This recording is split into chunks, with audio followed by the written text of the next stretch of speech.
Medinipur Lok Sabha seat से तृणमूल उम्मीदवार जून मालिया पूर्व मेदिनीपुर जिले के एगरा में वोट प्रचार के लिए पहुंची थी। सबसे पहले जून मालिया ने एगरा मजार पर जाकर चादर चढ़ाई। बाद में उन्होंने कार्यकर्ता और समर्थकों के साथ एगरा हट्टनगर मंदिर में पूजा अर्चना कर अपने अभियान की शुरुआत की। जून मालिया ने कहा कि मैंने पहले लोकसभा चुनाव के लिए प्रचार की शुरुआत एगरा से की है। उन्होंने कहा कि मुझे लोगों से काफी प्यार मिल रहा है। परमपिता से मेरी प्रार्थना है कि आम लोगों की भी उम्मीद पूरी हो।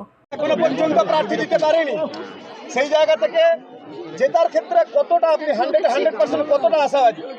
আমি তো আজকে এসেছি এগরাতে, এই প্রথম আমি আমার আজকের ক্যাম্পেনিং শুরু করলাম। আমাদের লোকসভার যে ক্যাম্পেন যাত্রা, মেদিনীপুর লোকসভার ক্যাম্পেন যাত্রা 2024-এর এগরা দিয়ে আমি শুরু করলাম আমার যাত্রা, এবং এতক্ষণ ধরে আমি বিভিন্ন জায়গায় সকলের আশীর্বাদ নিয়েছি।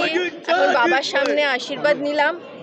আপনারা যে প্রশ্নটি করলেন তার উত্তর তো চারিদিকে দেখছেন। এত ভালোবাসা যখন পাচ্ছি, এত আন্তরিকতা যখন পাচ্ছি স্বতঃস্ফূর্তভাবে, তখন বাবার কাছে এই প্রার্থনা করে গেলাম যে বাংলার মানুষ যেন তাদের অধিকার অর্জন করে নিতে পারে।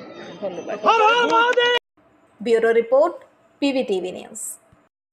नियमित अपडेट एवं दुनिया भर की ताज़ा खबरों के लिए हमारे फेसबुक पेज को फॉलो एवं यूट्यूब चैनल को सब्सक्राइब करें।